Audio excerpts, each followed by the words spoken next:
rise and stand. Voices of the brave echo to the land. Chasing dreams on the edges of fate, with steel in our veins, we will not wait. Call, we rally and war, for the coppers will settle the score. Populism's fire ignites the night,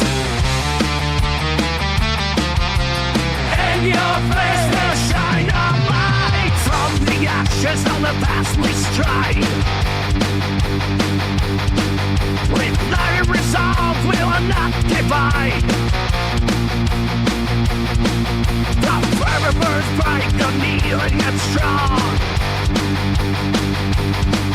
Together we'll sing a defiant song. Hear a call, we rally and roar, for America first will.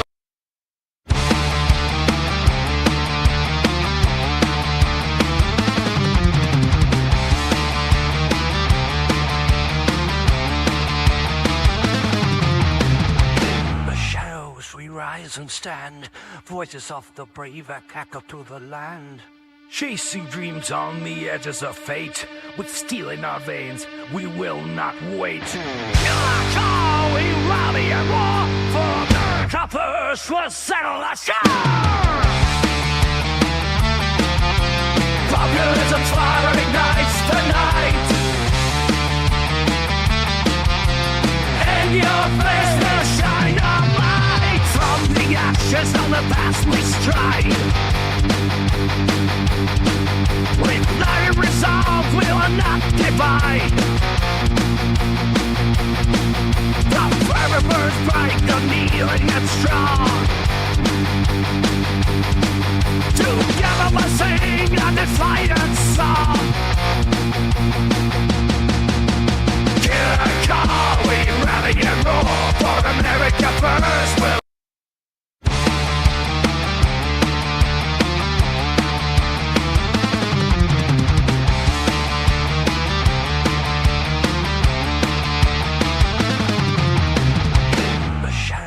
Rise and stand, voices of the brave echo to the land.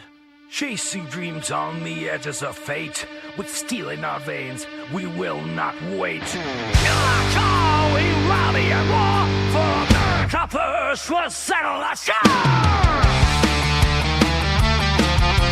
Populism's fire ignites the night, and your face will shine a light. From the ashes of the past we stride.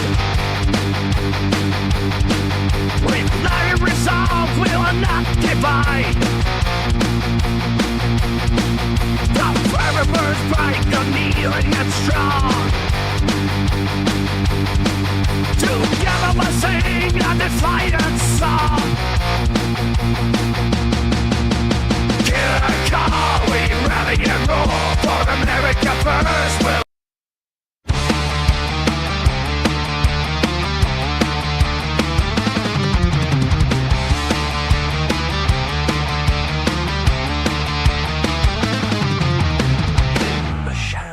Rise and stand, voices of the brave echo to the land. Chasing dreams on the edges of fate, with steel in our veins, we will not wait. Call, we rally and war, for the coppers will settle the score. Populism's fire ignites the night, and your face will shine a light. From the ashes of the past we stride. With iron resolve, we will not divide. The forever burns bright, kneeling and strong. Together we'll sing a defiant song.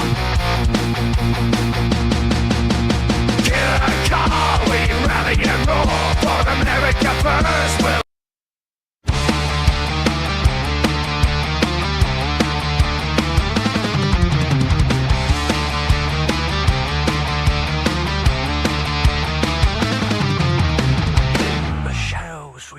rise and stand. Voices of the brave echo to the land. Chasing dreams on the edges of fate. With steel in our veins, we will not wait. Shall we rally and war for the choppers will settle the score? Populism's fire ignites the night, and your face will shine a light. From the ashes of the past we stride. With iron resolve we will not divide. The fire burns bright, unyielding and strong. Together we'll sing a defiant song. Hear a call, we rally and roar for America first. We'll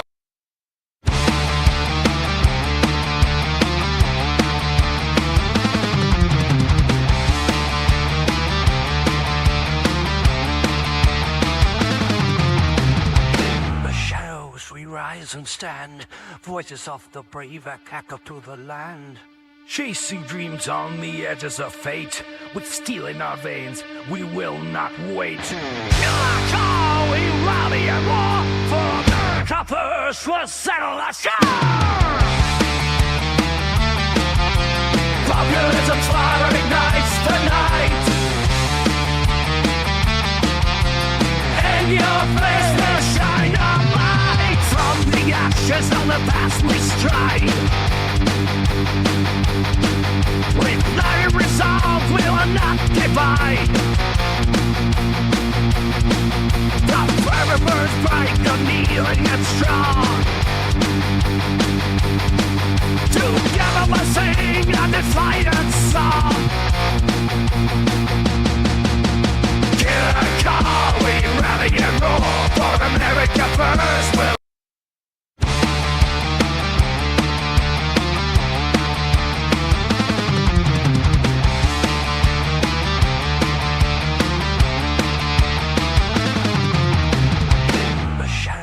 rise and stand. Voices of the brave echo to the land. Chasing dreams on the edges of fate.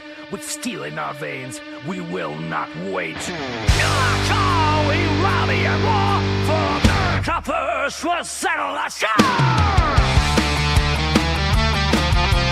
Populism's fire ignites the night,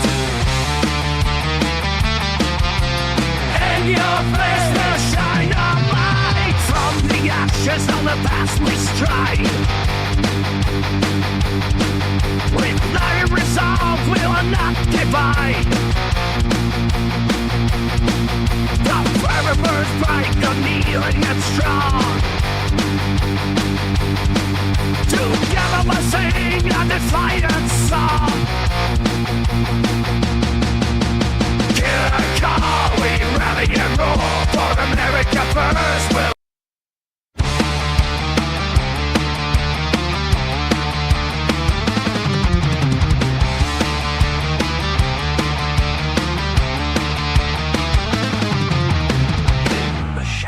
We'll rise and stand.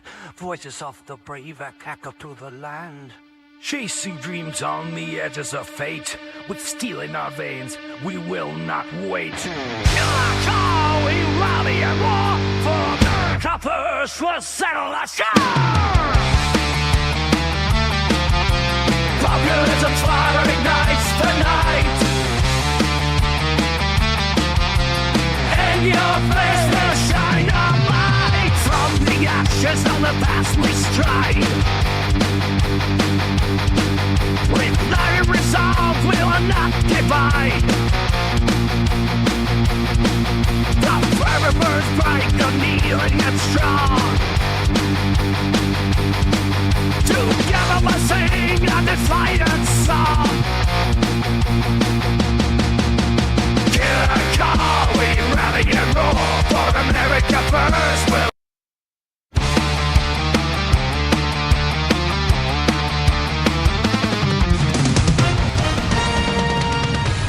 With SRN News, I'm Keith Peters in Washington. Iran is dismissing President Donald Trump's economic threats. Iranian Foreign Minister Abbas Araghchi is rejecting President Donald Trump's threats of economic pain and isolation, saying such failed policies will only stir more hostility among Iranians and bring more failures. Trump has threatened crushing economic measures against Iran, promising economic warfare and isolation on an unprecedented scale. Araghchi says in a social media post that Trump's threats are meant to divert the attention of the U.S. public from domestic financial problems.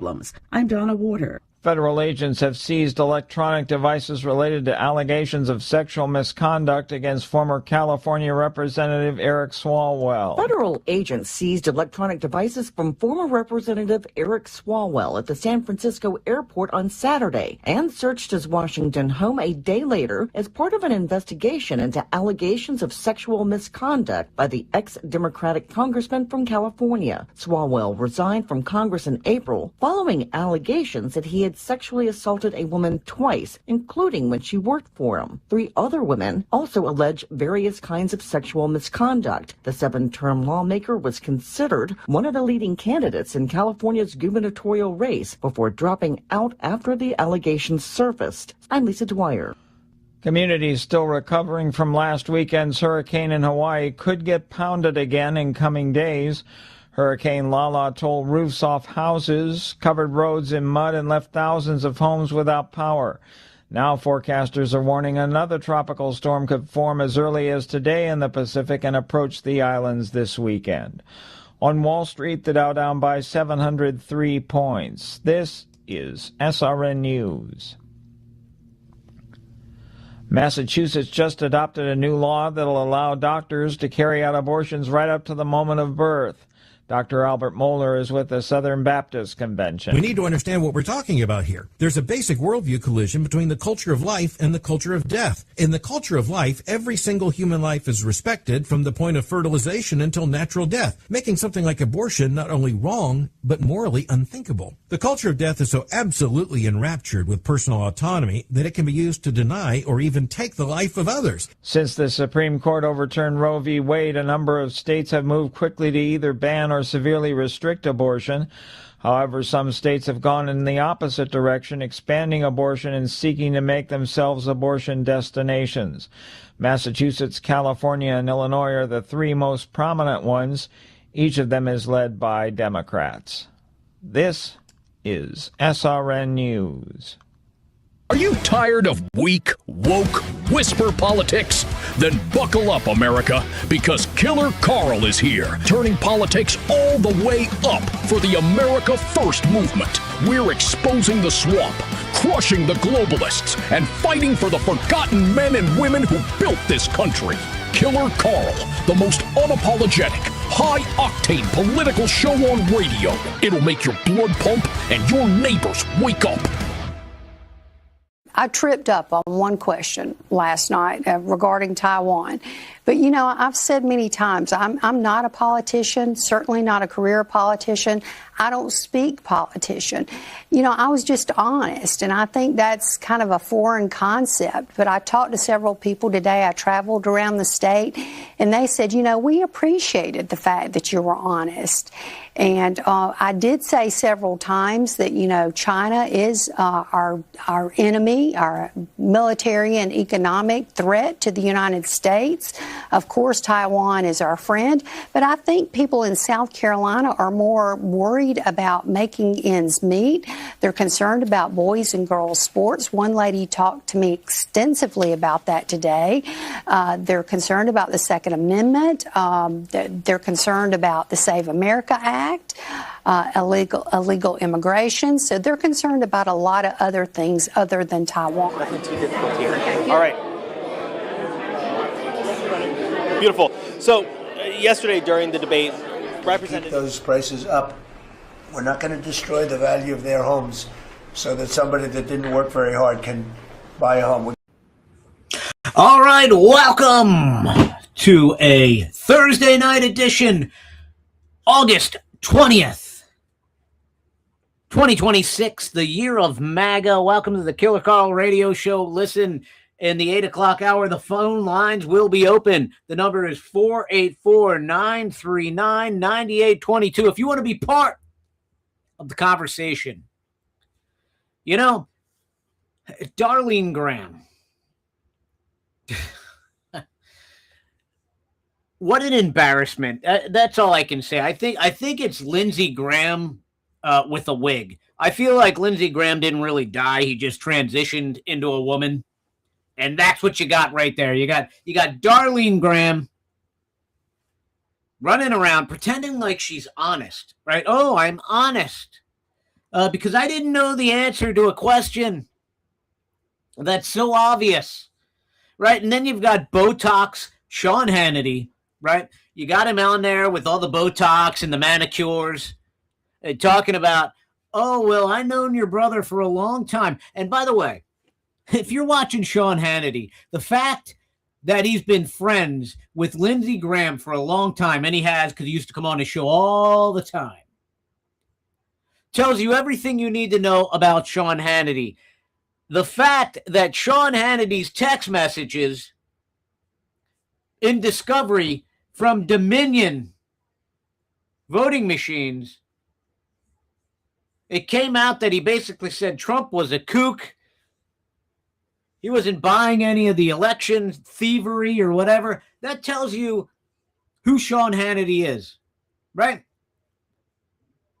So here he is trying to cover up for Darlene Graham, right? Why? Because he likes John Thune. Him and John Thune are buddies, right? Sean Hannity is part of the deep state swamp. That's all he is, right? He's like Vince McMahon in the WWF, right? When he used to play the bad guy, right? Well, Sean Hannity is playing a conservative. Why? Because it lines his pockets with money. That's all he cares about. That's all these people care about. And here we are. Darlene Graham, I hate to break it to everybody, but she's going to end up being the nominee and probably the senator. Why? Because the GOP, and if you disagree with me, please call in. The number is 484-439-9822. Because the GOP establishment, they choose the candidates they want. They choose the candidates they want. They put the money behind them, and they snuff out anybody that is a fighter, anybody that might push up against the establishment's plans. And that's exactly what happens every single time. Every single time. And if you don't back them because Trump, nominated him, well, then you're not MAGA and you're a traitor and you're a black pillar and all these things. I'm sick of all this. I'm none of those things. I'm a common sense, America first conservative. That's exactly what I am.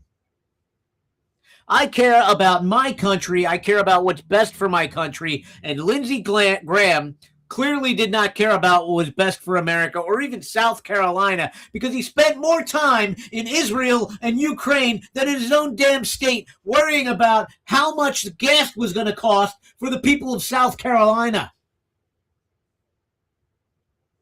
You think his sister, you think Lindsey Graham with a wig is going to be any different? Darlene Graham, she's not going to be any different. She's already captured. Look at all the money she got. She got so much money from Special Interest, AIPAC, all these other companies, all these other lobbyists. Flooding her with money. Why? Because they know she's an empty vessel with no brain and will just do what she's told because she cares about the money. Now, I love President Trump.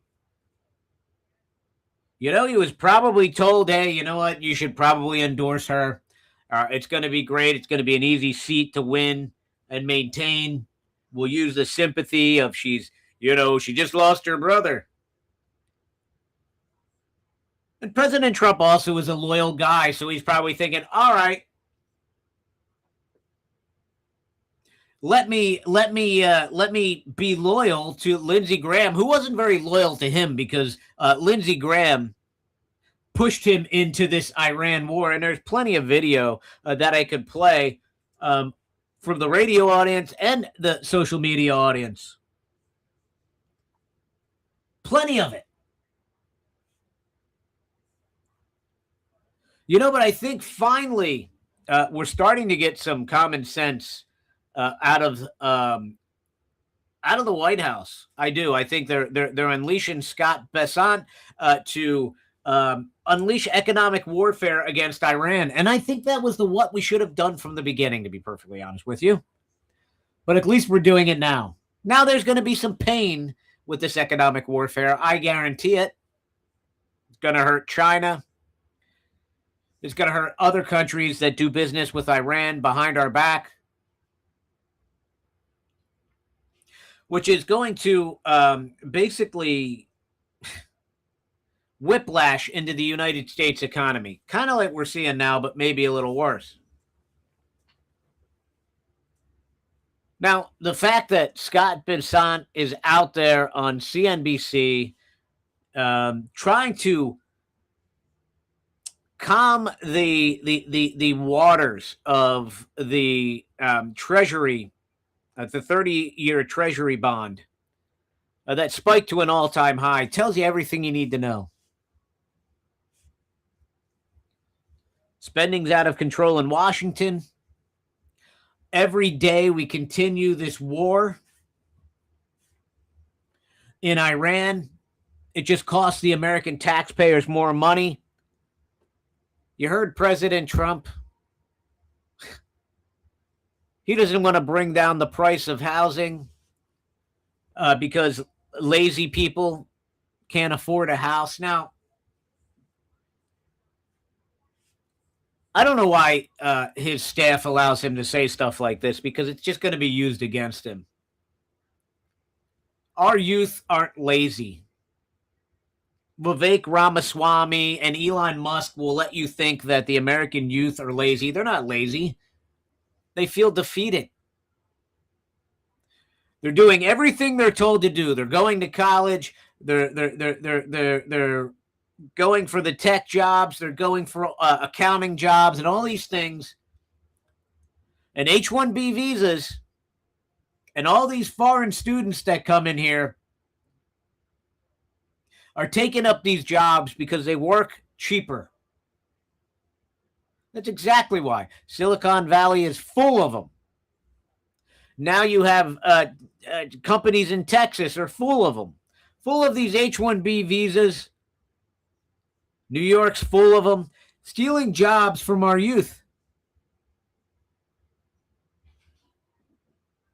It's not the youth's fault. It's our fault. We allowed the American dream to be stolen from these children. We continued to vote for these politicians or turn a blind eye to stolen elections while our jobs were shipped overseas and China was becoming more emboldened. Now, after the commercial break here, we're going to play a clip from Scott Bessent, and then we'll be back with more commentary after this commercial break. Let's go to line one, Mickey in Quakertown.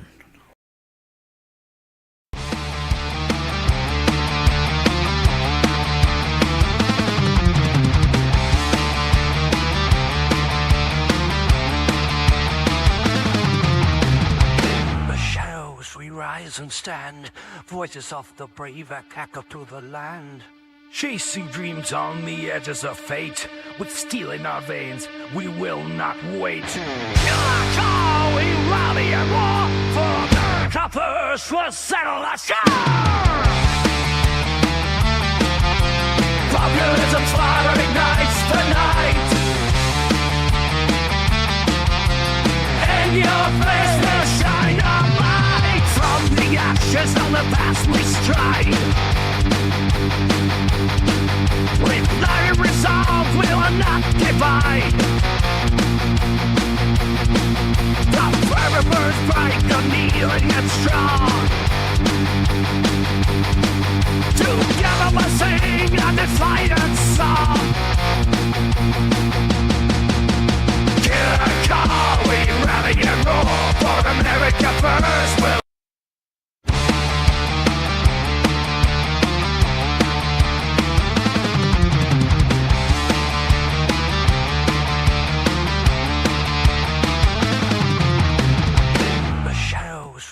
rise and stand.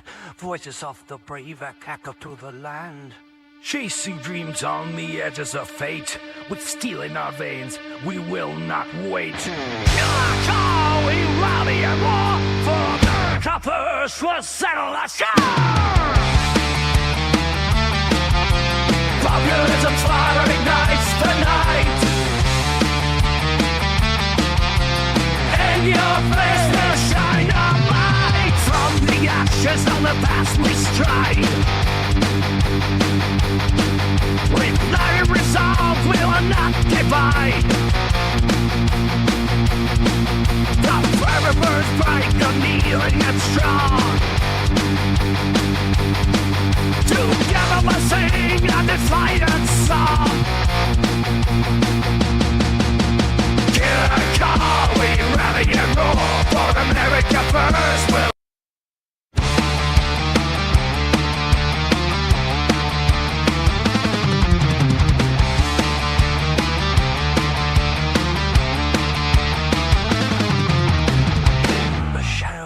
rise and stand.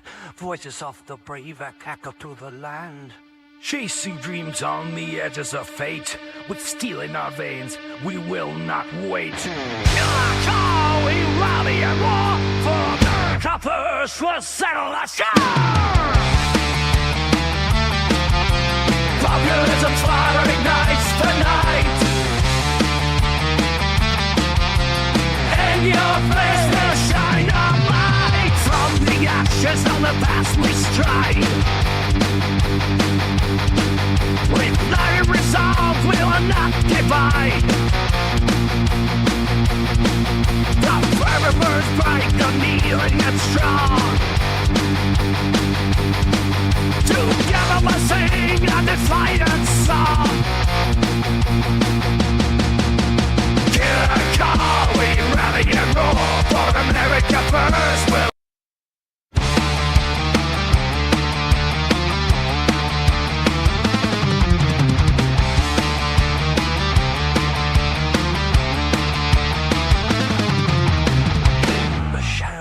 rise and stand.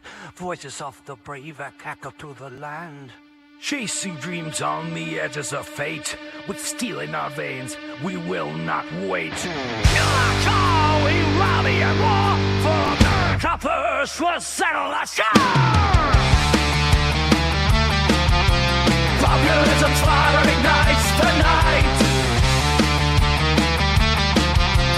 And your face will shine a light. From the ashes of the past we stride. With iron resolve, we will not divide. The fire burns bright, kneeling and strong. Together we'll sing a defiant song. Killer call, we rally and roar. For America first, we'll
All right, welcome back. You know, I was talking about Scott Bessent, and he did a hit on CNBC today, and I want everybody to take a listen. Listen, before we play the clip from Scott Bessent, we've got to support the sponsors of the Killer Carl radio show. That's what's making it possible to come across your airwaves, for us to be on social media. And one of my favorite sponsors, I love them all, to be honest with you, but this is one, is Iron Bean Coffee Company, right? Iron Bean Coffee Company. If you're looking for the absolute best coffee on the planet, you got to go to ironbeancoffee.com, ironbeancoffee.com. And if you order $50 or more, stock up. Shipping's free, right? You're going to drink coffee anyway. You might as well stock up. They roast it the day you order it and ship it to you. I guarantee you 100% it's the best coffee you'll ever have in your life. And you're supporting a patriot, right? Freddie was a former Marine, came back to the United States and decided he wanted to make an America First coffee company and stop you from drinking Starbucks. Well, here you go, folks. IronBeanCoffeeCompany.com, IronBeanCoffeeCompany.com. And listen, if you're sick and tired of being on the medical roller coaster, visit my friend Jacob. He's a holistic practitioner. Go to go to BeyondDetox.com/Killer Carl for the radio audience. My name is spelled with a C, right? So BeyondDetox.com/Killer Carl. Look, book a 20-minute appointment with Jacob and take control of your health today. He's got a great store on that website. Use promo code Carl5, right? Carl with a C, Carl5, and get a 5% discount off everything that they have in the store.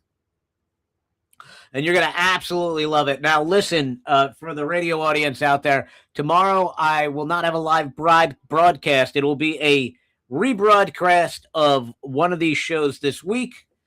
For my social media audience, there'll be nothing. Sorry. We'll see you back here Saturday morning. Got to watch my grandkids, folks. I got to watch my grandkids, and I promised my son I would do this before the show launched. And I thank my syndication company for being so generous and taking care of me there. They have been amazing, to be perfectly honest with you. All right. Yes, butter. I love butter. Who doesn't? With that being said, let's get into this CNBC hit with Scott Bessent. All right, here we go, folks.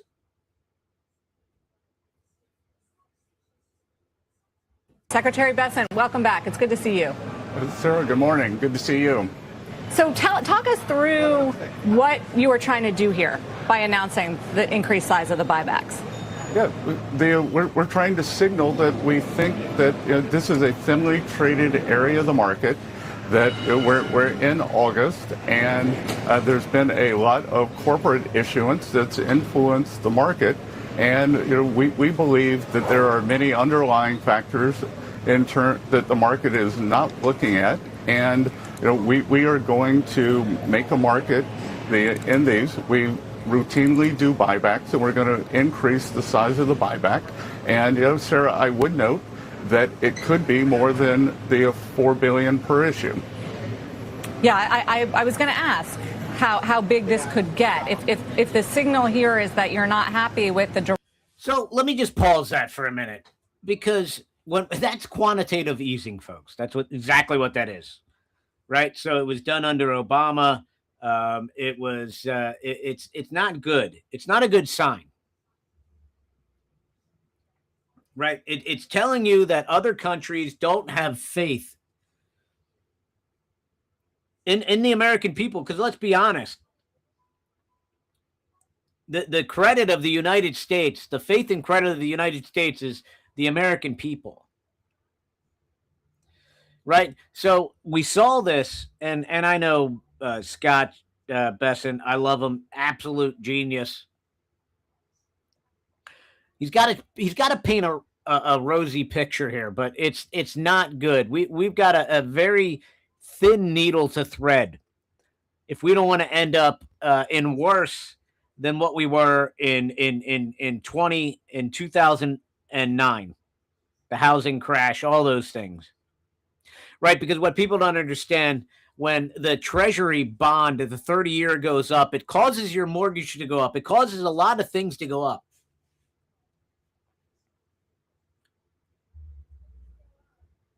Right? And that's kind of how we ended up where we were in 2009. And now we have a bubble brewing in AI and tech stocks. We have that bubble brewing. There's a lot of money invested in AI, and we all know they're not all going to succeed. And when they don't, that bubble's going to pop, and a lot of people are going to lose money. Let's get back to Scott Bessent here. Direction of yields, they've gone back the other way. We've erased most of the Treasury rally that you got yesterday with that big surprise. So how much more are you willing to do? Well, again, we have a big toolkit, so we'll see. And part of it is signaling here and to show that we believe that the yields don't reflect the underlying fundamentals. This Iran conflict, we will get on the other side of this. We don't know when, and we can talk about the economic measures we're going to be taking against Iran in a minute. Sure. We believe that the liquidity, especially in the 30-year point, is very poor, and we are in the administration. We are announcing probably at the end of this week, beginning of next week, an increased focus on fiscal consolidation, and it's coming from President Trump. Russ Vought and myself will be examining both on the revenue side and the cost side what we can do.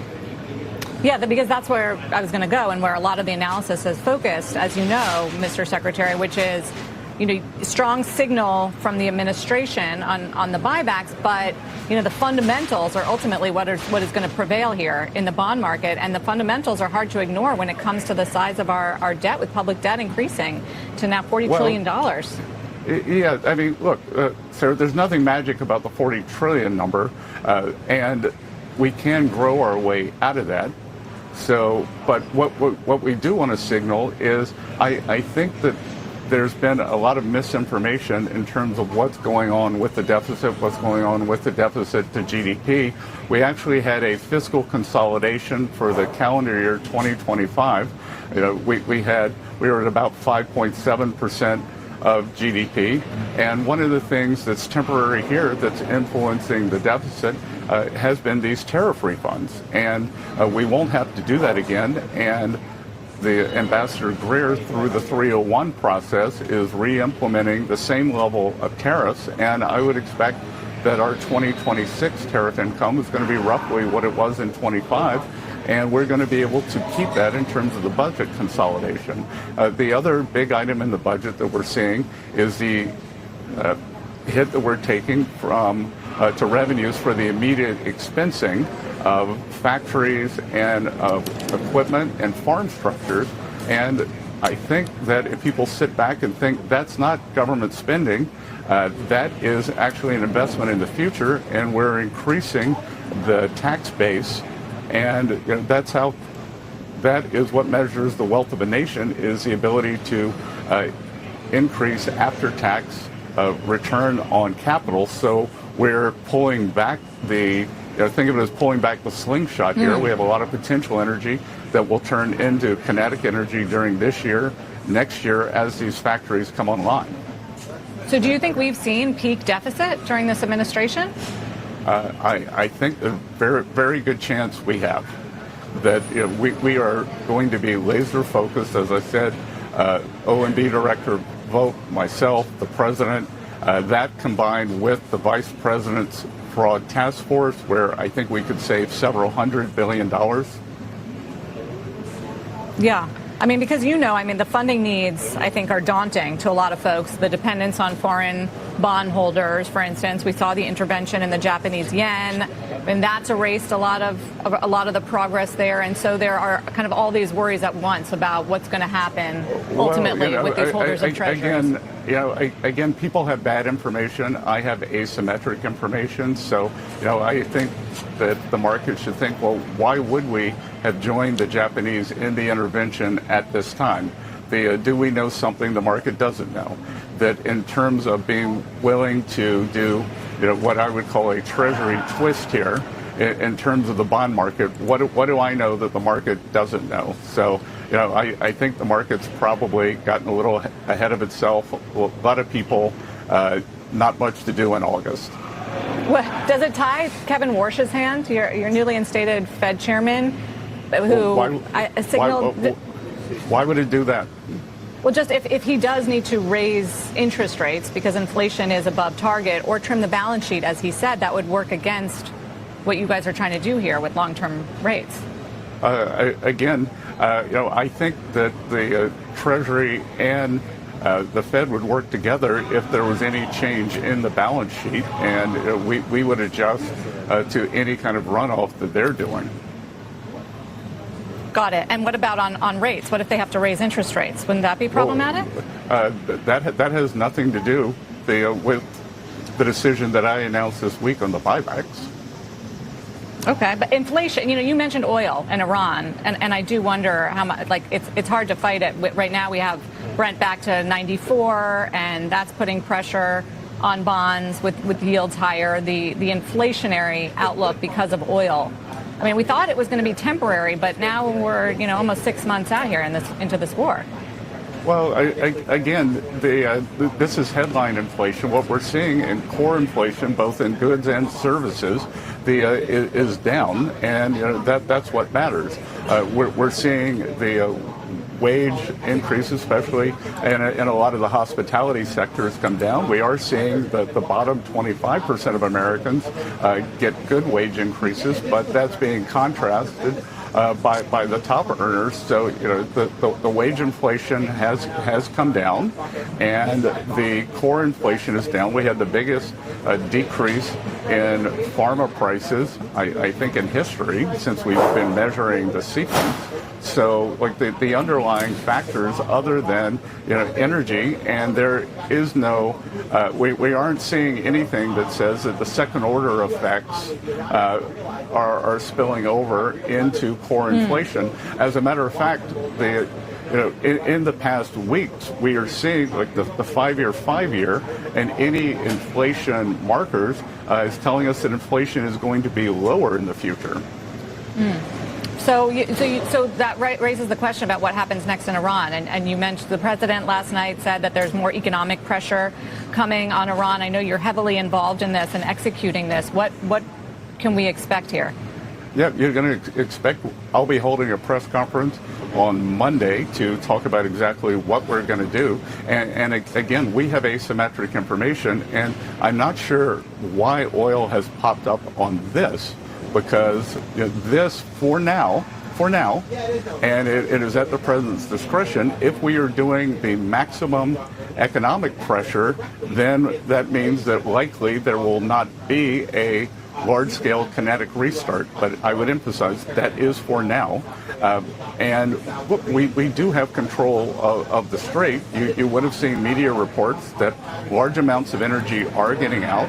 And I think that we can continue doing that in the southern lane, and that I think oil markets are misinterpreting what this economic pressure means. The economic pressure means that we are going to all of our allies, and this is going to be the greatest coordinated economic isolation in the history of the world. And we are going to them and saying, you are either with us or against us. You want this murderous regime to end. And if you insist on doing business with them, either transferring money, buying their oil, doing seaborne ship transfers, then the U.S. Treasury and the U.S. government, they will put its full might and force toward enforcing against you. So it is time for our allies and the rest of the world to make a decision, and we are going to squash the economy of this murderous regime, which that will curtail their ability to project power through their proxies. It will mean that they cannot pay the military, and we have substantial inflation, both food inflation and ordinary inflation in Iran. And what we have seen, I see lots of reports that said, "Oh, well, this has never worked." It does work because we have a combination. It is a 1-2 punch. We have the blockade, and we are going to have the toughest sanctions in history. And I will tell you, this will work. It worked in Venezuela once we put up the blockade. It is working in Cuba right now, and it is going to work in Iran, and we are going to collapse this regime. Does it include China? Because that's the primary economic partner of Iran. Again, many conversations are best to have in private, and we are confident that everyone wants the Strait reopened and for energy prices to come back down. And sir, keep in mind that the Chinese get 50%, 50, the other energy from inside, from the Gulf. So it would do them a big service to get with the program. All right. The answer was yes. This is the way we get at China. And I don't know why we didn't just do this from the beginning. I don't know how we got drug into bombing. Again, I'm not going to get into the whole aspect of what I believe, and I'll just lay it out. Is that the globalists, alongside Benjamin Netanyahu and the Democrats and the Republicans, the John Thunes, the Lindsey Grahams, all these grifters, wanted to derail Trump's economy. They wanted to give a leg up to the Democrats. And that's how we ended up in this situation. And I'm sorry, all the people running around saying we cannot allow Iran to have a nuclear weapon. That talking point falls on deaf ears. Nobody believes it. Nobody buys it. You're wasting your breath. Put it away. Stop saying it. Nobody believes it. Sorry. But we got drug into this. Because we were lied to. Sorry, we were lied to. Now, we finally have Scott Bessent that I believe has come up with a plan that will actually bring China somewhat to their knees, bring them to the table. The whole time China's been getting their oil from Iran. The whole time China's been supplying drones and all these things the whole time. And Russia's been giving them real-time targeting to Iran. But here we are. Finally. I don't know what took so long. Finally. Now the question we have, can we combat this? And can we bring Iran to collapse? Because remember, we were told that the blockade would collapse their oil, right? Once they couldn't pump oil anymore, their oil capacity would then become corroded, and it would mess up their oil pumping systems and blah, blah, blah, blah, blah. Never happened. It never happened. Now, will this happen? God, I pray it happens, because I want this to end. I want this to end. And I'm going to respond to the chat. And T. Skillet, if you want to call in the 8 o'clock hour, I welcome you to, because I'd like to talk to you about this. 484-939-9822. The Democrats, what people have to understand right now, right, is people aren't voting for Trump in the midterms, right? They're looking at the Republicans as a bunch of do-nothing obstructionists, right? So if you're MAGA, if you're Trump, if you're all these things, You're looking at John Thune in the Senate and Lindsey Graham's sister as a bunch of do-nothing losers. And why would I waste my time? What's going to change? Right? That's what they're thinking. That's what your average voter is thinking right now, like your low propensity voter, and they're the ones that we need to get out. We need to get them out. And anybody that tells you that the DSA and these communists can't win, let me ask you a question. If I would have told you that a radical Muslim from Uganda would be the mayor of New York City 2 years after 9/11 happened, you would have laughed in my face, but we're there, folks. We're there. We're there. So I know it makes you feel all warm and fuzzy inside to say, oh, look how crazy these people are. They're not going to win. What you don't understand is on the college campuses, and I've witnessed this when I was working the polls. I witnessed this. They have mobilized young college students to knock on doors, get their friends involved,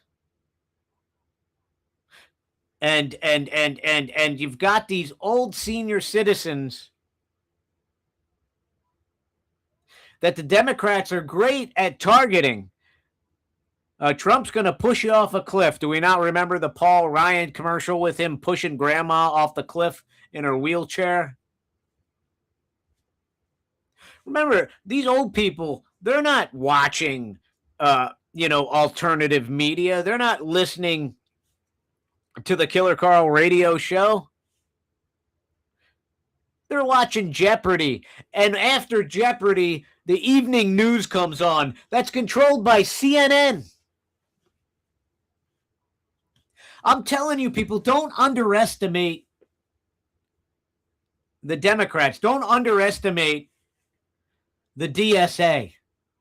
Don't underestimate their ability to be able to rig and steal elections.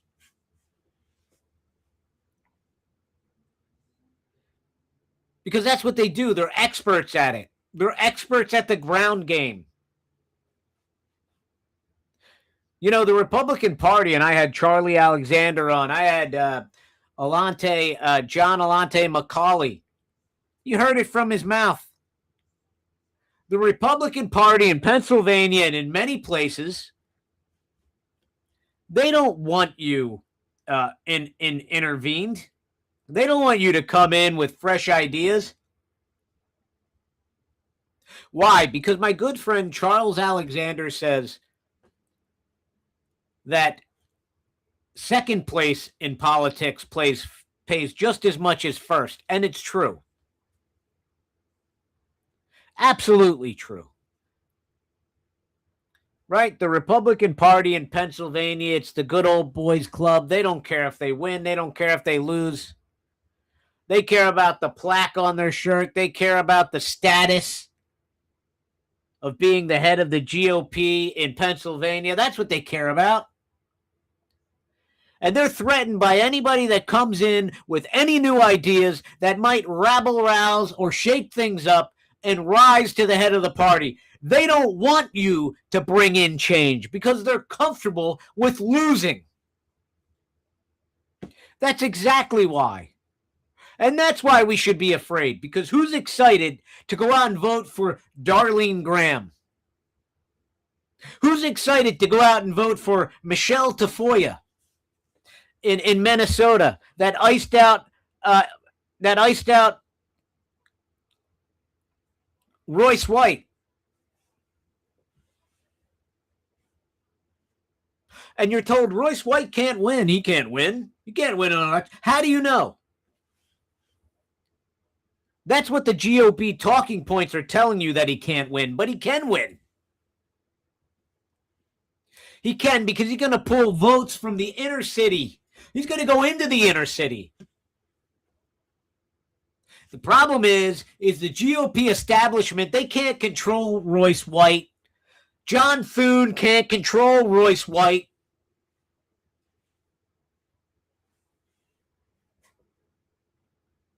That's the problem we have.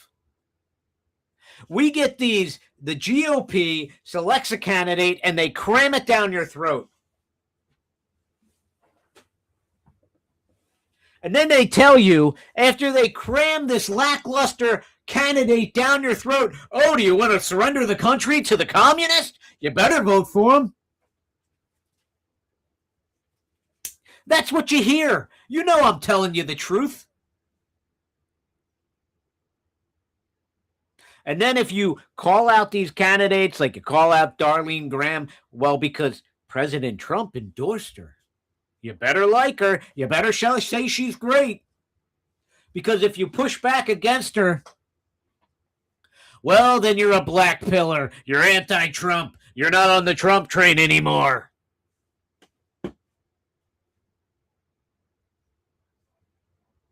No, I'm on the Trump train. I love President Trump. He's not perfect, and I'm going to call out when he makes mistakes. When I think he's going off track, like I did during COVID, when he continued to listen to Dr. Fauci and Deborah Birx, the scarf queen, I'm going to call it out.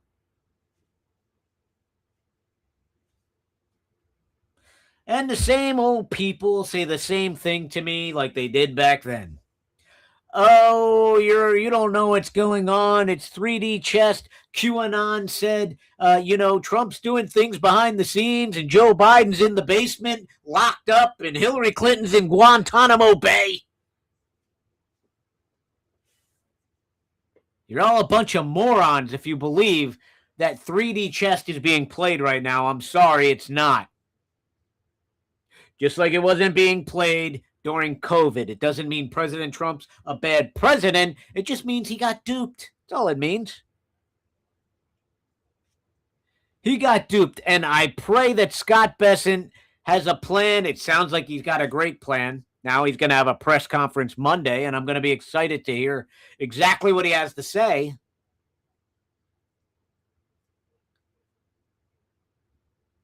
But we're in this situation, folks. I don't want to lose.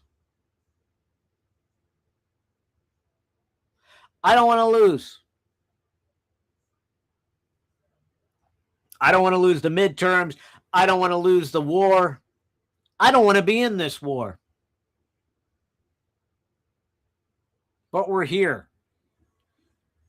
So let's just pray that Scott Bessent can actually put enough economic pressure on the Iranians. And I have my doubts. I really do. I have my doubts that it's going to happen the way he thinks, because what people don't understand is the Iranians have been planning for this for decades. The Iranians, the Muslims, they're resourceful people. The Iranian regime, we've heard that we've crushed their navy and that we've sunk all their ships, but yet they still seem to be able to attack cargo ships in the Straits of Hormuz. Just happened the other day. We hear that we moved 10 million barrels of oil through the Straits of Hormuz. Well, anywhere from 20 to 30 million is what typically goes through.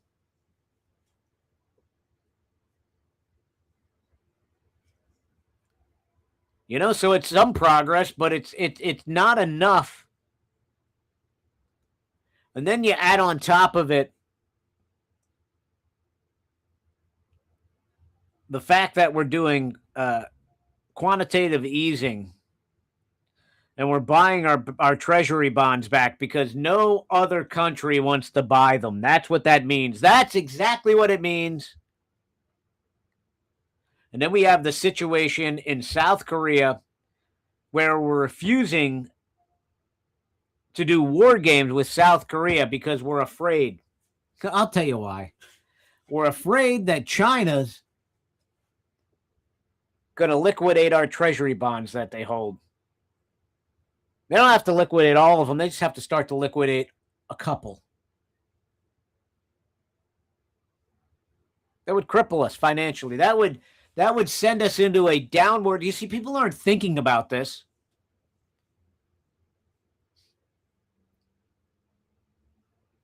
Because there's too many people out there telling you that we're playing 3D chess. We're not. We're hanging by a thread. Not President Trump's fault. It's presidents prior to him. It's their fault. It's the politicians that are like Chuck Grassley worried about a goddamn vacuum cleaner, posting videos of vacuum cleaners and all these other things. It's their fault. They have sold us out. President Trump was handed a train wreck, and he's trying to put it back together again. I get that. I get that.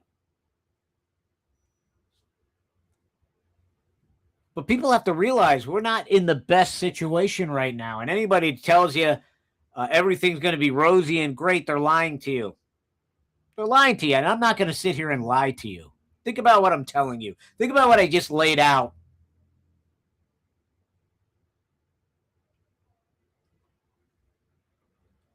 You know, alarm bells should be going off in people's heads when we heard that we were beginning quantitative easing again and that we were buying back our treasuries. They should have went off with the debacle that Japan had, and we had to bail them out because they were going to unload our treasuries. That's exactly what they were going to do. And we went in and we propped up their currency. That's exactly what we did.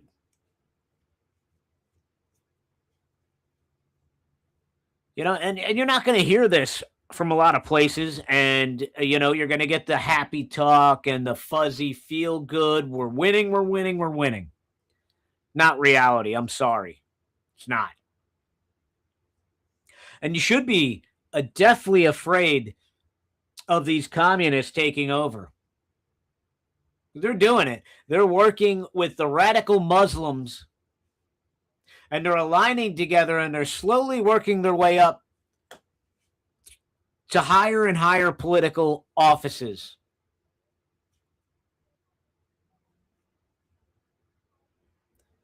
Before you know it, they're going to be in control. It's true. We should not be on air or anywhere talking about how we're going to win this. You got to get the vote out. That's how you win this. You got to inspire your base.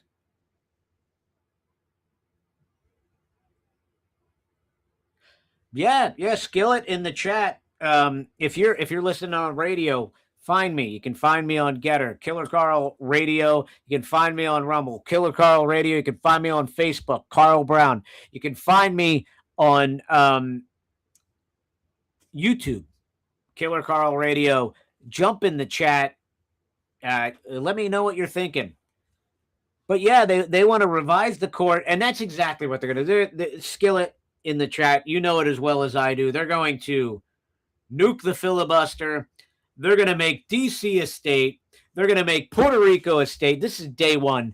And then Hakeem Jeffries, a lot of people going, oh, he walked back some of the things he was saying. No, if you listen to him, he's not against packing the court. He's all for it. Right? He talked about structural changes, people being held accountable on the Supreme Court, and all these things. They're all intimidation tactics. Because that's what the Democrats do. That's exactly why you see no Democrat fall out of line. Because Democrats are masters at intimidation and shakedown. The Republicans are masters at being spineless jellyfish that refuse to do anything. Name for me one thing that John Thune has done. that would inspire somebody to go out and vote for these do-nothing Republicans. Jim Jordan's all talk. Right? Chuck Grassley, he's a 90-some years old on social media complaining about his 1960s vacuum breaking down. Not talking about high gas prices. He's not talking about inflation. He's not talking about people not being able to afford a mortgage because the treasuries, the 30-year treasury bond has spiked to an all-time high, which affects your interest rate, by the way. Not talking about, what is he talking about? He's talking about a vacuum. Think about that. And by the way, Chuck Grassley filed to run again for re-election. He filed for re-election. He's going to be 101. The guy's probably wearing diapers and eats pureed meat.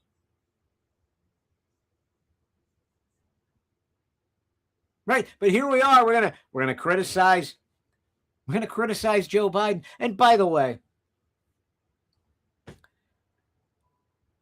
what's so hilarious, and we're going to touch base on this on after the top of the hour news when we come back. I want to talk about Eric Swalwell. I want to talk about the interview with Darlene Graham and Botox Sean Hannity after the top of the hour news. We're going to be back after this. And if you want to be part of the conversation, please chime in 484-939-9822. We're going to fire up the phone lines after this top of the hour news break.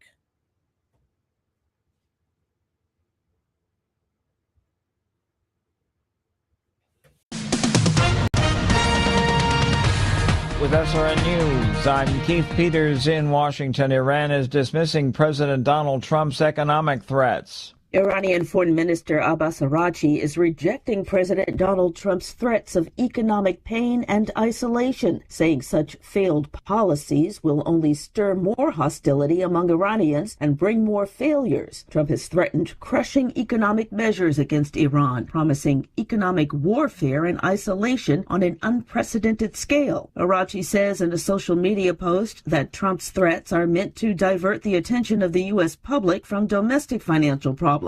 I'm Donna Warder. Federal agents have seized electronic devices related to allegations of sexual misconduct against former California Representative Eric Swalwell. Federal agents seized electronic devices from former Representative Eric Swalwell at the San Francisco airport on Saturday and searched his Washington home a day later as part of an investigation into allegations of sexual misconduct by the ex-Democratic congressman from California. Swalwell resigned from Congress in April following allegations that he had sexually assaulted a woman twice, including when she worked for him. 3 other women also allege various kinds of sexual misconduct. The 7-term lawmaker was considered one of the leading candidates in California's gubernatorial race before dropping out after the allegations surfaced. I'm Lisa Dwyer.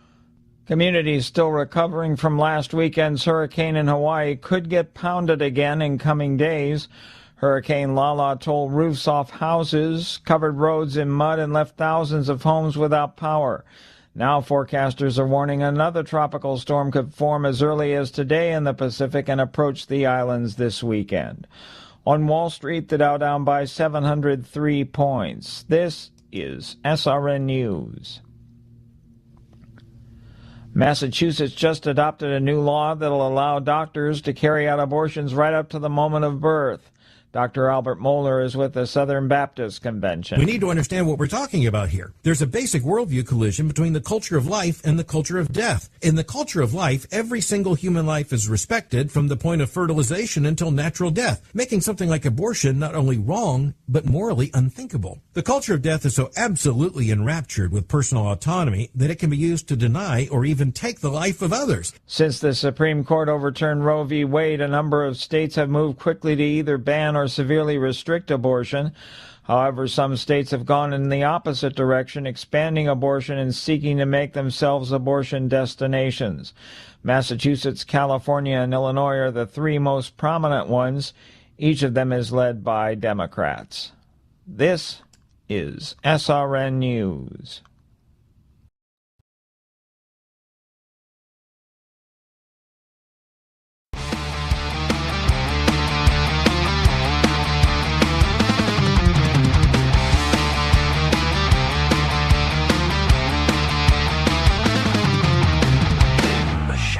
We rise and stand, voices of the brave echo to the land.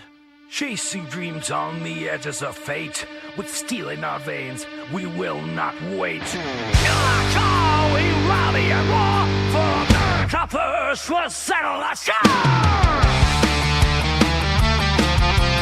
Populism's fire ignites the night, and your face will shine on light. From the ashes of the past we strive, with iron resolve we will not divide. The fire burns bright, kneeling and strong. Together we'll sing a defiant song. Killer call, we rally and roar, for America first will.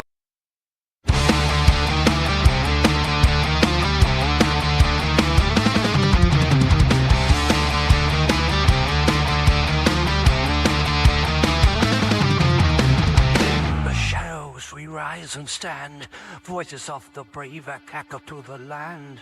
Chasing dreams on the edges of fate, with steel in our veins, we will not wait. Killer call, we rally and war, for America first, we'll settle the score! Let's go to line one. Mickey in Quakertown. What's up? Oh my God. You are killing, all right. Killing the planet. By doing what? Just by talking and breathing your crap lies. I've been sitting here listening to you and your old man information crowd that you had. Oh my God, I've never heard such junk. All right, Mickey. Have you left your mom's basement yet today? Or in the past year? Or since COVID? Have you left your mom's basement? Yeah. I have a feeling that perhaps you go through a lot of Jerkins lotion in your house. I could be wrong. All right. No, Mickey. Tyler, what was that? I have no idea. I mean, he kind of came out of left field with that one. They were Quakertown, man. You're tuned in to the Killer Carl Radio Show.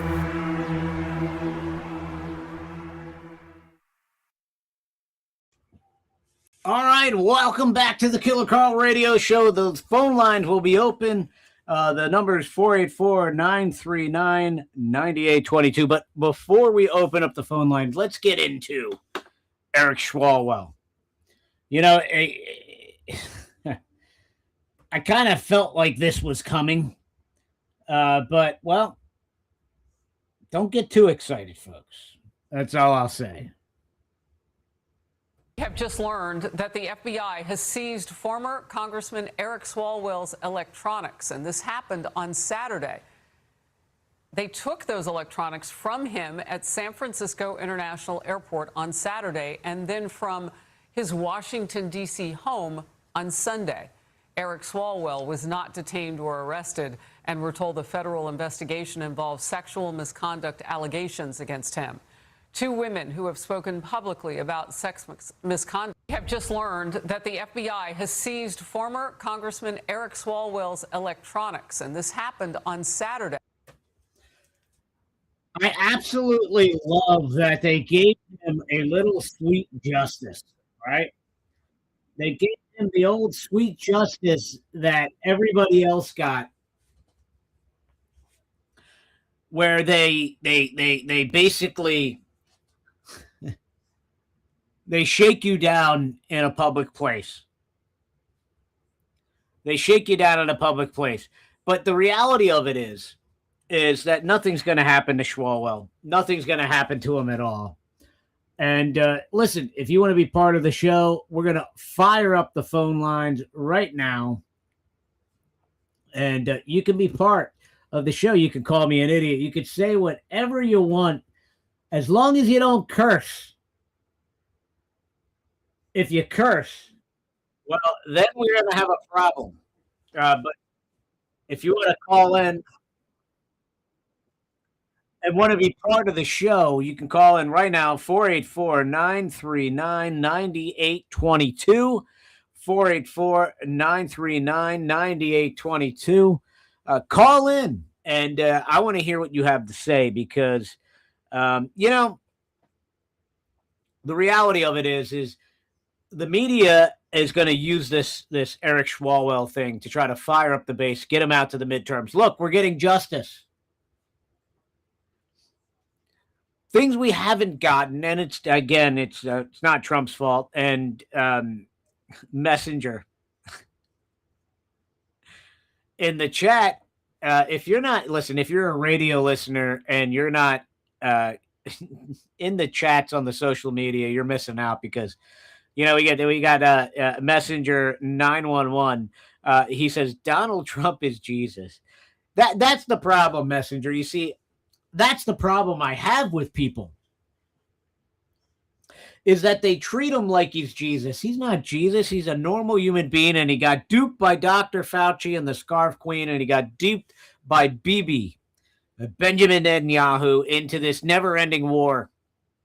I make no excuses for that. I call out the truth. But you have Eric Swalwell out there, which I find hilarious. Talking about, Trump was an agent of Russia and all this stuff. And here he is, sleeping with a Chinese spy while he's on the Intel committee. By the way, the feds knew about it. The FBI, the CIA, they all knew about it because they tried to flip Fang. They tried to make her a double agent. So while she's messing around with Swalwell,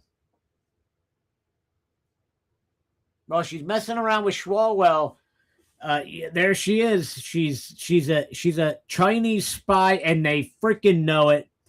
And they allow him to continue to stay on the Intel committee, which puzzles me. All right, it doesn't puzzle me. I'll tell you why it doesn't. Because our country, our politicians, our deep state, they've all been turncoats for a long time. They've all sold out to the almighty dollar of the Chinese Communist Party. I mean, let's just break this down for a minute. Think about it. We're in a war with Iran, yet China dropped a bioweapon on us via COVID. Yes, Anthony Fauci was part of that, no doubt. But what's Anthony Fauci? He's a Democrat. He's a deep state bureaucrat.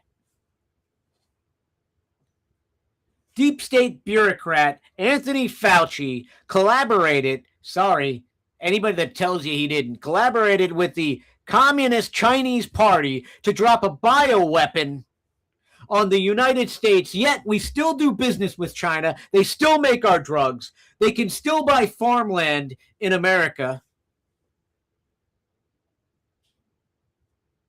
Why?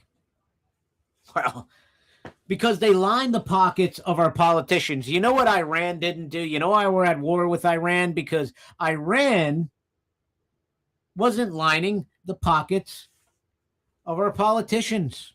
That's why. If they were, I guarantee you,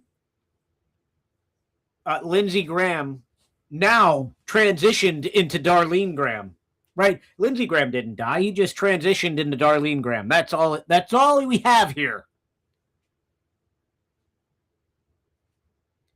Right?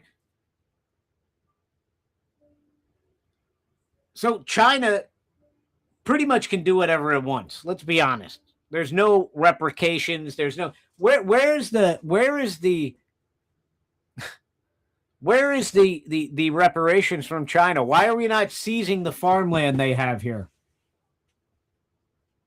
Why are we allowing them to continue to put unvetted and unregistered companies on the New York Stock Exchange? Yeah, people forget about that. But yes, they're there. They're there.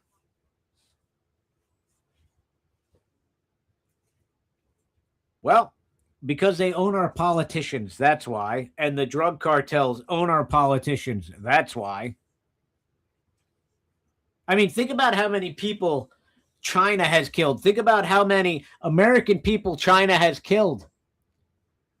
They funneled fentanyl through the border, through the drug cartels. They've facilitated an invasion of our country. They dropped a bioweapon on our country, but yet nothing. Nothing. Absolutely nothing. If you want to be part of this conversation on the Killer Karl Radio Show, you can call in. The number is 484-939-9822. I'm sure there's people out there that are going to want to call me a black pillar, all these things, right? So bring it to me. I have no problem with that. I don't screen your calls. As long as you don't curse and you have a clear phone line, you're more than welcome to be part of the Killer Karl Radio Show. You don't have to agree with me. I don't want you to, actually. When you agree with people, it's like one big circle jerk, right? It's like being on Sean Hannity. Sean, you're a great American. Oh, no, you're a great American. No, you're not a great American, Sean. You're trying to shove Darlene Graham down our throat because your buddy, Lindsay,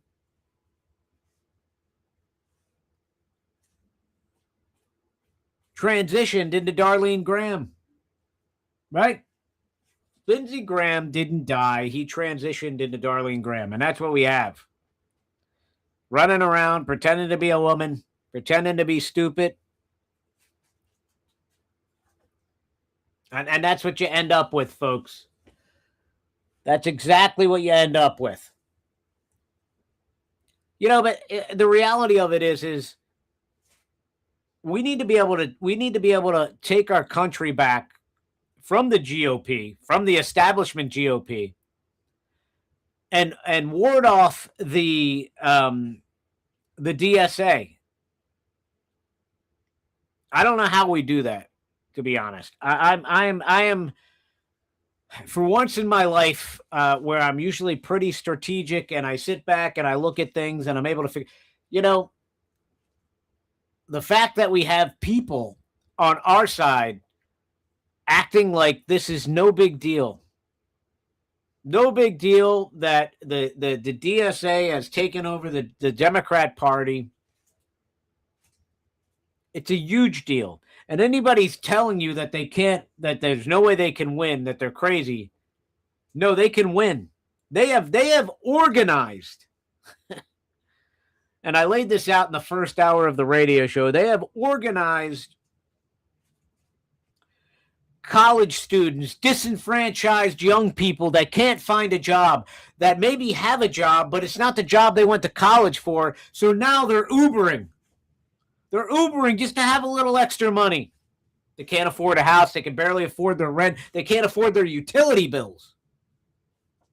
And you've got Mamdani, and you've got AOC, you've got Bernie Sanders, you've got this El Sayed guy out there promising them everything for free. Doesn't matter if they can't deliver.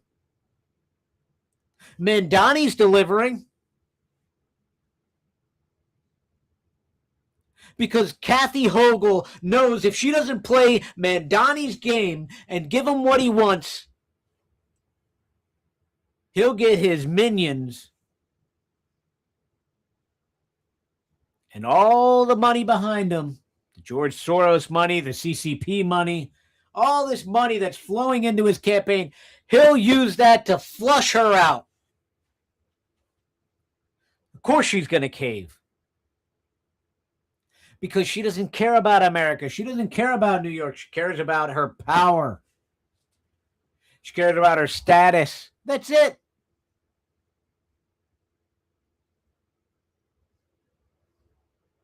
And here we are. With that being said, we got to go to a commercial break. We'll pick it up right after this on the Killer Karl Radio Show.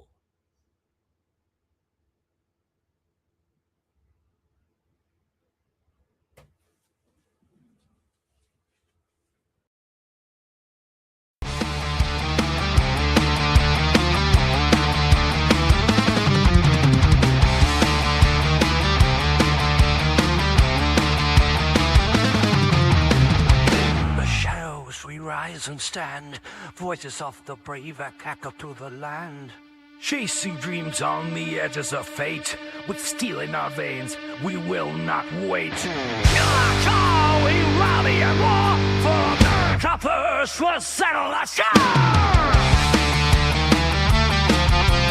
Populism's fire ignites the night, and your face will shine a light. From the ashes on the past we strive, with iron resolve we will not divide. The fire burns bright, unyielding and strong. Together we'll sing a defiant song. Killer Karl, we rally and roar, for America first will.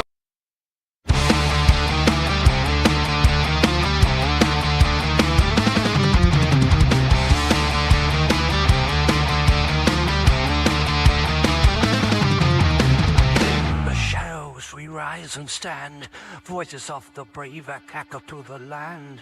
Chasing dreams on the edges of fate, with steel in our veins, we will not wait. Killer Karl, we rally and war, for America first, we'll settle the score.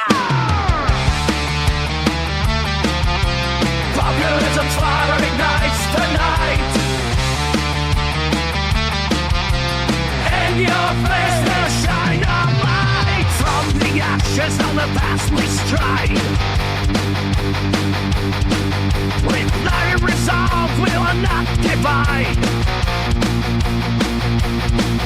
The fire burns bright, unyielding and strong. Together we'll sing a defiant song.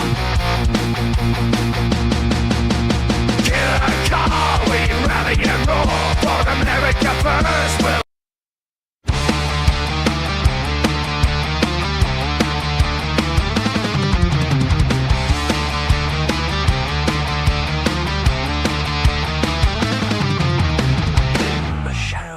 Rise and stand, voices of the brave echo to the land.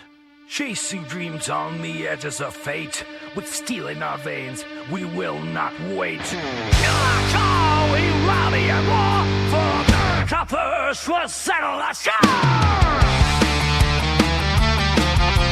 Populism's fire ignites the night,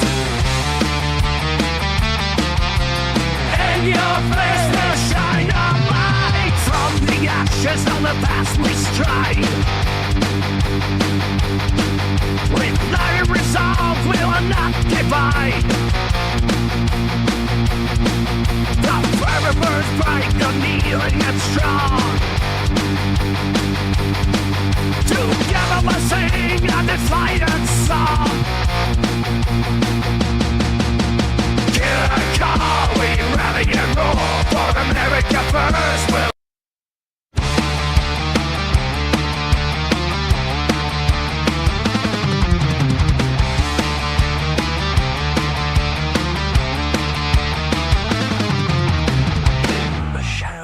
Rise and stand, voices of the brave echo to the land. Chasing dreams on the edges of fate, with steel in our veins, we will not wait. Killer Karl, we rally and war, for America first, we'll settle the score. Populism's fire ignites the night, and your Our face will shine a light from the ashes of the past we strive. With iron resolve, we will not divide. The fire burns bright, unyielding and strong. Together we'll sing a defiant song. Killer call, we rally and roar for America first. Are you tired of weak, woke, whisper politics? Then buckle up, America, because Killer Carl is here, turning politics all the way up for the America First movement. We're exposing the swamp, crushing the globalists, and fighting for the forgotten men and women who built this country. Killer Carl, the most unapologetic, high-octane political show on radio. It'll make your blood pump and your neighbors wake up.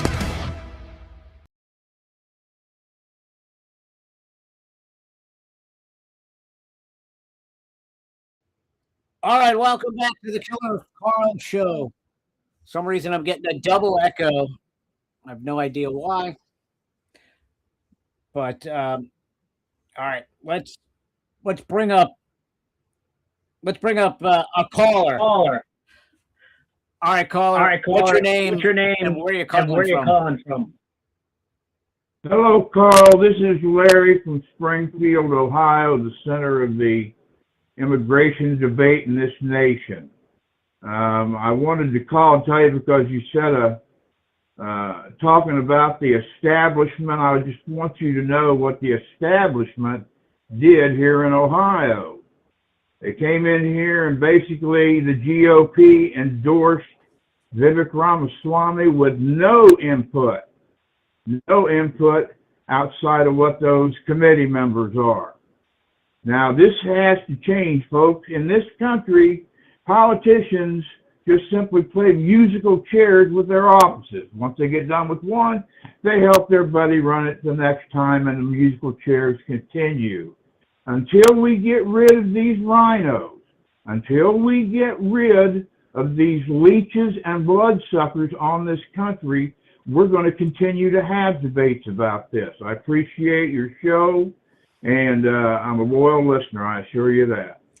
Absolutely. Love you, Larry. We'll catch you next time. Thank you so much. Later, pal. All right, there you go. You know, that's exactly what I was talking about. We have these rhinos out there, that want to they want to put somebody in place, and somebody that they can control. And I have no idea why I'm getting double echo. So I am going to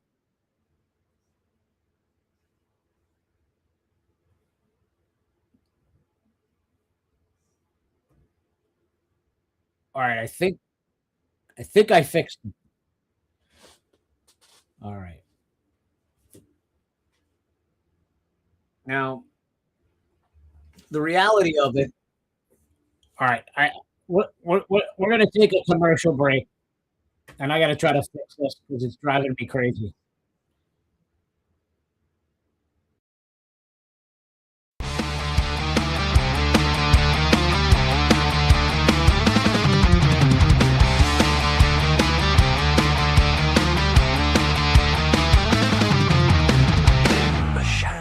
Rise and stand, voices of the brave echo to the land.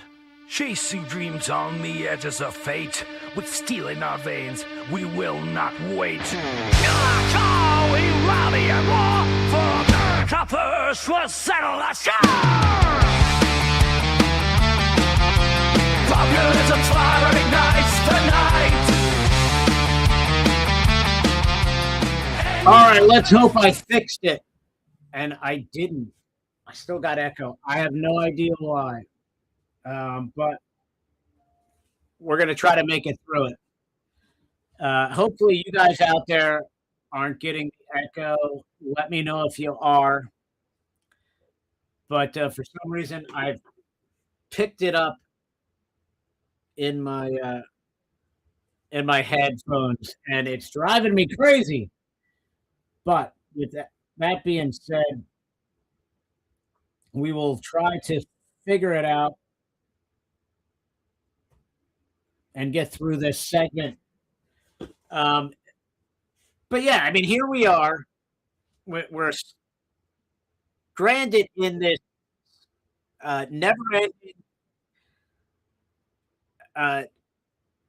segment of the GOP taking over everything that MAGA wants. All right. So I'm not gonna lie, it's driving me a little nuts. We're gonna go to a Tallarico clip, which should freak everybody out. And I'm gonna try to figure this out.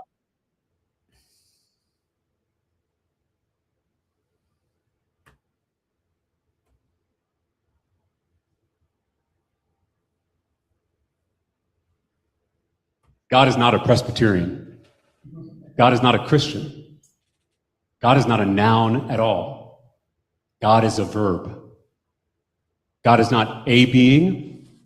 God is being itself. God is love. And that's why Jesus is against anything that gets in the way of that love between neighbors, including religion. God is not a Presbyterian. God is not a Christian. God is not a noun at all. God is a verb. God is not a being. God is being itself. God is love. And that's why Jesus is against anything that gets in the way of that love between neighbors, including religion. God is not a Presbyterian. God is not a Christian. God is not a noun at all. All right, Tallarico is a complete freak. You know, I mean, look at this guy. He's absolutely a nutcase. And you know who he looks like? He looks like Malachi from Children of the Corn. That's exactly who he looks like.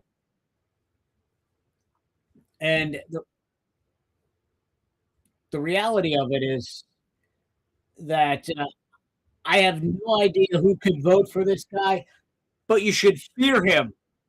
Fear him. Because there's no way that that people won't be motivated by his psycho babble. That's what it is. It's psycho babble. And let me know if I'm getting double feedback on the stream. Please let me know, and on the radio, because somehow I ended up getting this double feedback, and it's driving me crazy.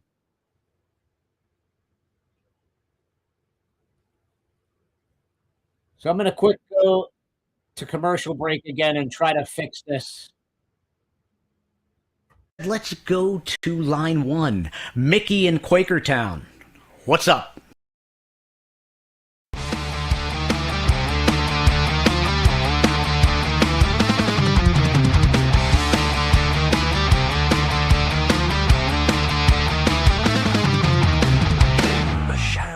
Rise and stand, voices of the brave echo to the land. Chasing dreams on the edges of fate, with steel in our veins, we will not wait. Shall we rally and war for America first? We'll settle the score. Populism's fire ignites the night. In your face, the shine of light. From the ashes on the past we stride. With iron resolve, we will not divide. All right, let's come back. All right, so the chat said it's fine. So I'm assuming it's fine on the radio. But yes, Tallarico is one of those freaks that has the ability to kind of make himself seem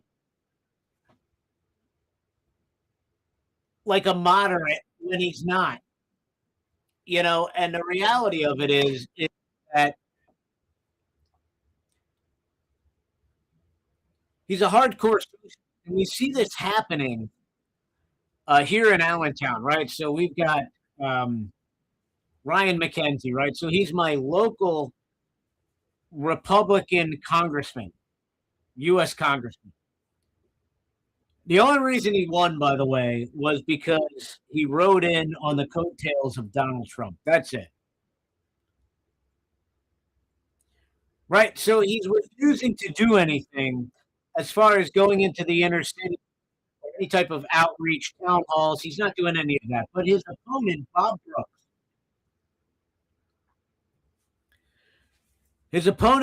Brooks, is out there in the city, knocking on doors, in neighborhoods, Spanish neighborhoods. You see, that's the thing that the Democrats do, that the Republicans refuse to do, by the way.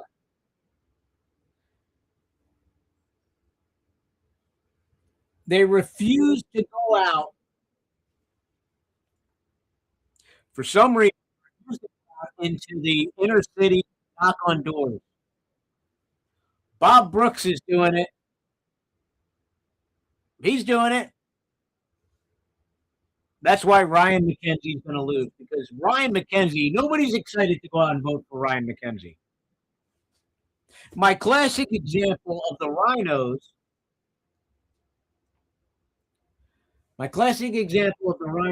not wanting to win and not inspiring anybody to go out and vote. Who wants to vote for Ryan McKenzie when he pretty much hid his whole term? He hid.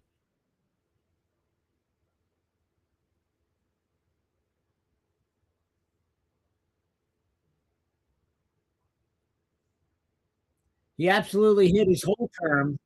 Nobody's excited to vote for him.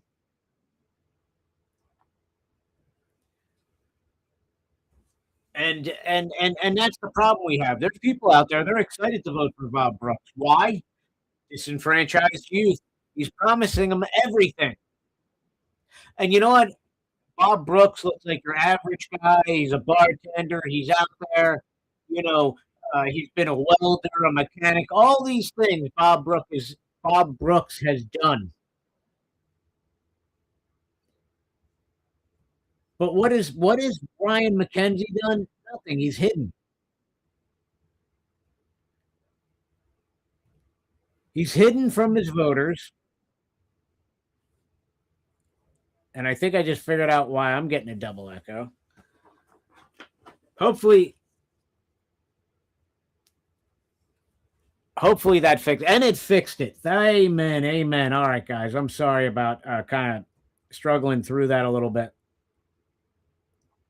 Because when you have a double echo in your ear and you're trying to broadcast, it's not the easiest thing. I'm not going to lie. But I will have to figure that out. I'll have to get with the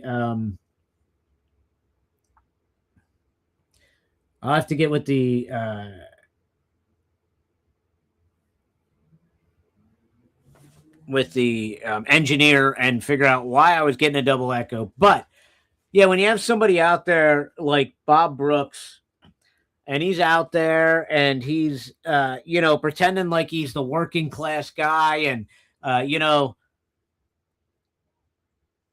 I feel how you feel. I've been there. And you got Ryan McKenzie just hiding in a closet. Ryan McKenzie in Allentown is basically pretending like he's Joe Biden. You don't hear from him. You don't see him. You have no idea what he's doing. But he's just hiding in a closet and praying that he gets enough votes. The problem is nobody's excited about him. That's the problem. Nobody's excited about him. And nobody's excited about John Thune because they've done nothing. Nobody's excited about Lindsey Graham's sister, Darlene Graham, which is Lindsey Graham transitioned into a woman. Nobody's excited about that. And that's where we ended up. Listen, in the last few minutes of the show, till 9 o'clock, you can still call in. The number is 484-939-9822. I want to know what's on your mind. If you want to talk about anything, you can call in about anything. If you want to call in and harass me, go for it. Larry was our first caller of the Killer Carl radio show, which is absolutely awesome. Thank you, Larry, for calling in. You know what? And Larry's a good man. And we will have Heather Hill on the Killer Carl radio show. I believe it is going to be on. Let me look. August 29th. In the 8 o'clock hour, we will have Heather Hill on, which I am extremely excited about because she is a warrior and a patriot and was snuffed out by the establishment. Wait till you hear her story, by the way. I interviewed her on my Saturday morning radio show, and she was basically told from the beginning to get out. She was told by the beginning to get out. We want Vivek. Why? Because Vivek is controllable. Controllable. He's controllable by the GOP establishment, and that's really what it all comes down to. You know, when I heard that John Thune was all about Lindsey Graham's sister, Lindsey Graham and drag, Darlene Graham. When I heard that he was all excited about her and backed her, that's when the alarm bells went off. You see, you have to look at the people that are excited about these people getting in. And you can tell the people that the establishment fears, the rhinos, the Democrats, Bill Pulte, somebody the Democrats and the Republicans fear. They couldn't wait to get him out of Homeland Security. They couldn't wait to get him away from that. Right? They did everything they could to get him out of there. Why? Because he was effective. Because he was uncovering things. You notice how you haven't heard too much come out on the deep state since Bill Pulte's been gone. You ask yourself why? Well, because the person they put in, all the Republicans were all excited about, all the Democrats were all excited about, they all voted. Let's get him in. He's controllable. Bill Pulte don't care. He cares about the truth. And if you ask me why, while Trump was waiting to appoint Todd Blanche, he should have put Bill Pulte as the head of the DOJ. Could you imagine that? I guarantee you that Todd Blanche, as soon as he would have announced that, they would have called the special session in the Senate, and he would have been just appointed like that. Todd Blanche would have been approved like that. Same thing that I told you from the beginning with Pam Bondi, how she was worthless and she wasn't going to do anything. She didn't do anything. Worthless. Waste of time. And that's what this has all been about from the beginning, by the way, folks. If you haven't caught on, the GOP has been stalling and waiting out President Trump, trying to do everything they could to derail the America First movement. And you're seeing it. You saw it. You're seeing it with the war. You're seeing it with not passing the SAVE Act. It's all about demoralizing you, not wanting you to get out and vote, not giving you the candidates you want, not giving you the fighters. They don't want you going to the polls. The Republicans don't want to win the midterms. They don't. I promise you. They've done nothing, and they've showed no actions to show us that they wanted to win. Trump won in an overwhelming landslide. Election security. Did we get the SAVE Act? No. No, why? Because they know that's what you want. It's John Thune's way of telling you, the American voter, we don't care what you want. We rule you. We control you. We make the rules. We decide what's going to happen. That's what it's about. Putting you in your lane and telling you to stay in it. It's the George Bush Republican establishment. That's what it is. They want their party back, and they're going to get it. And they don't care if you like it or you don't. Because they're going to sell you, oh, well, if you don't vote for Darlene Graham, you're going to hand a Senate seat over to the Democrats. You better vote for her. And that's how you get sucked into this.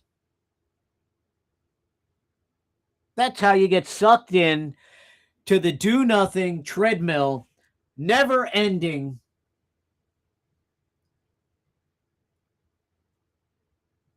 GOP do-nothing congressman. That's how you end up with a Grassley. That's how you end up with a Mitch McConnell. Oh, if you don't vote for Mitch, well, you're gonna end up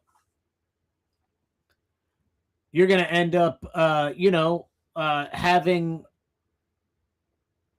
a Democrat hold that seat. You don't want that, do you? Right? So you better vote for Mitch. He might not agree with everything you like, but you better vote for him. See, that's the trend we're in. You better vote for Michelle Tavoya. If you don't, well, you're gonna give a Democrat a seat. It's all a bunch of lies, by the way. It's all lies. It's lies. It's lies. They don't want these people to win that are fighters. Because then they're going to force the Republican Party to actually do something. That's why they don't want you in your local GOP. That's why they don't want Charlie Alexander. That's why they don't want Leah Hoops. None of them, because they don't take no for an answer. They don't listen to the excuses. They want action, action, action.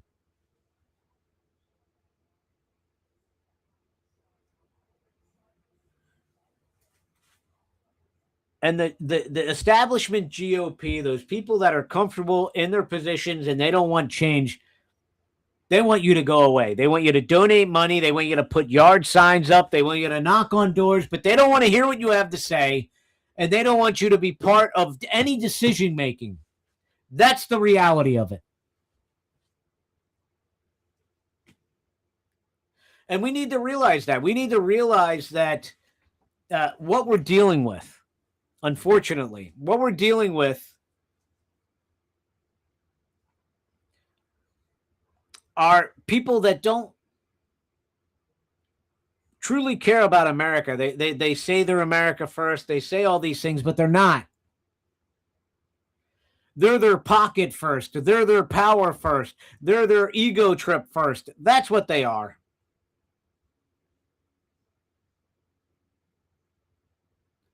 They don't want to lose their power, and they don't want you rising up through the ranks and replacing them.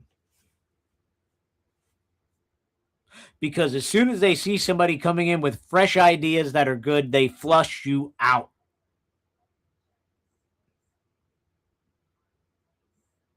They flush you out. Once they secure that position, they're going to hold on to it till the day they die. Just like our senators, just like Chuck Grassley, just like Dianne Feinstein, just like Mitch McConnell. They're not giving up their power. That's their identity. That's their self-worth. That's who they are. They worship themselves. They don't worship God.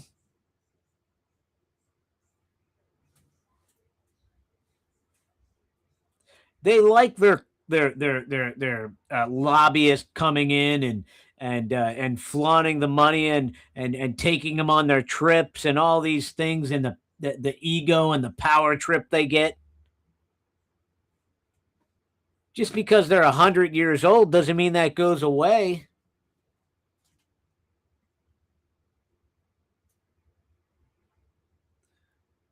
And that's the reality of it. And as Americans, we got to face that. We got to flush these people out. We cannot sit back and just sit on our hands and think, oh, this is going to fix itself. It's not.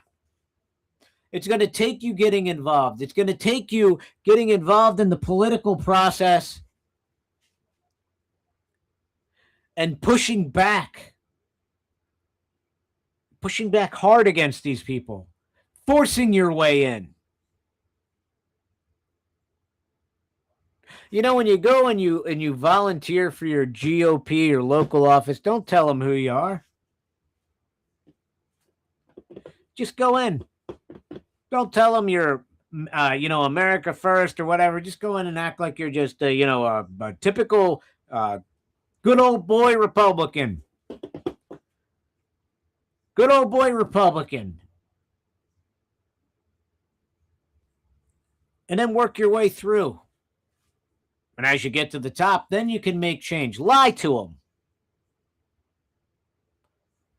We need to infiltrate the GOP as frauds. Sorry. But it's true. Infiltrate them as frauds and go in and confiscate this party and actually take it back for our own. Because we don't control this party. If we controlled the party, we would have the SAVE Act passed.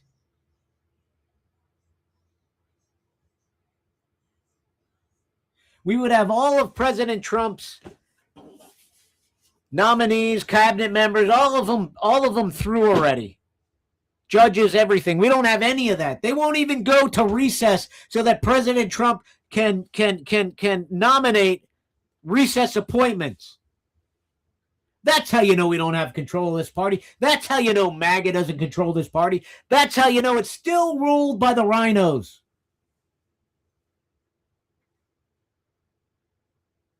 People out there that tell you, we've taken over the party. We have not. They are waiting us out. They are waiting President Trump out. They're counting the days. As a matter of fact, I'll bet you John Thune has a big calendar with X's on it to the midterms.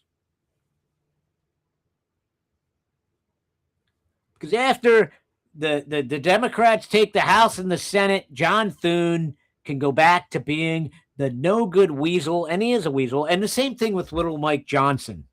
Go back to being the same weasels they've always been.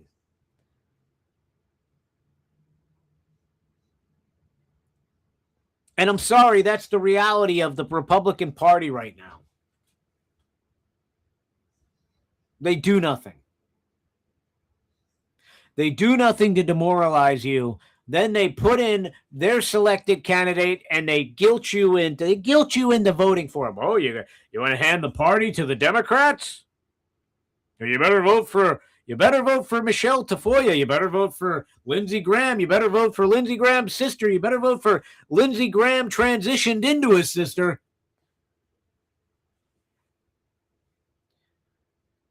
And we just do it. We do it because, you know what? We fear losing our country. I get it. And, there's people out there saying, oh, you better vote for the Democrats. Just, you know what? Screw it. Vote for the Democrats. Burn it all down. No. No. I'm not burning it all down. I'm not. But I want to get out of this trap. I want to get out of this trap of these do-nothing Republicans. I want fighters in there. I want a Royce White. I want a Mike Lindell. I want somebody that's going to go in there like Donald Trump with a freaking wrecking ball and take it to the deep state, take it to the Republican administration, the GOP establishment. I don't want to play games anymore. I'm done playing games. At what point do we wake up as Americans and we go, we're done with this? We're done with this. I mean, 40 trillion national debt. Every bomb we drop, everything we do over there in Iran, it's just cycling up the national debt more and more.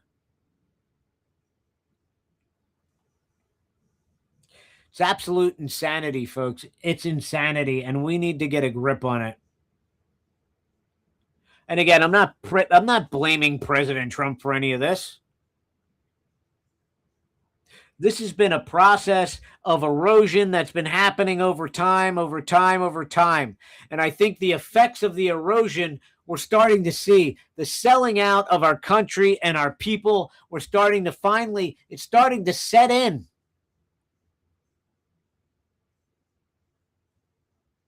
And the Republicans and the Democrats are guilty of it. They're both guilty. And frankly, it disgusts me because I want to leave a better country for my grandkids and kids than I grew up in. And we're not doing that. We've lost that. We're not even trying anymore. We're not even trying. We've surrendered our country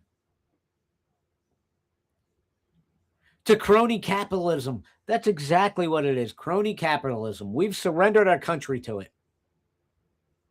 They're driving up the debt. They're printing more money, quantitative easing, all these things.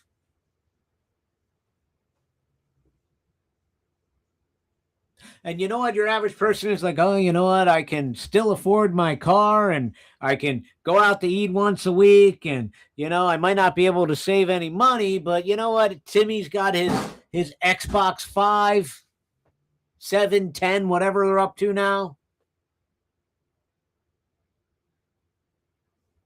Life's great. I got my little breadcrumb I've got my breadcrumb of the pie.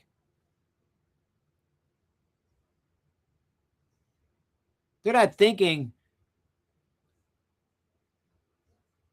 things are going to get so bad that eventually little Timmy's going to go, oh, I can't get a job. So I've got to vote for the socialist that's going to give me everything because I can't afford an apartment. I can't. You know what?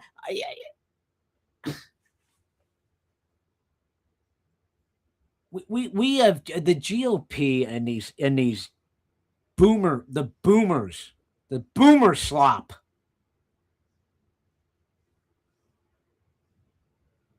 That is out there.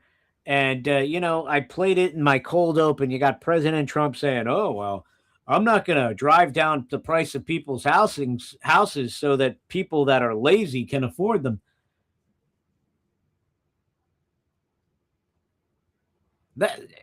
Why would anybody in his administration allow him to say that?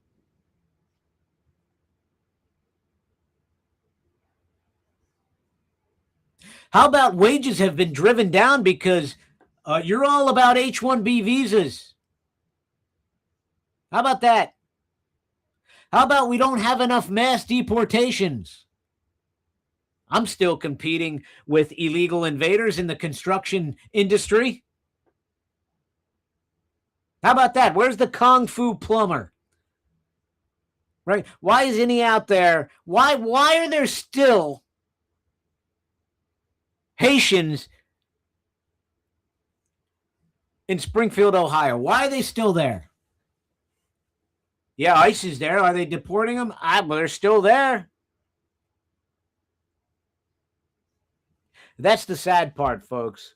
But we'll listen, for the radio audience, it'll be a repeat of one of these week's shows. For my social media, there'll be nothing tomorrow. I'm sorry. I know you're going to miss me, but we'll be back here Saturday morning for my Saturday morning radio show. Please tune in. If this is your first time stopping by social media, hit the like, hit the follow button.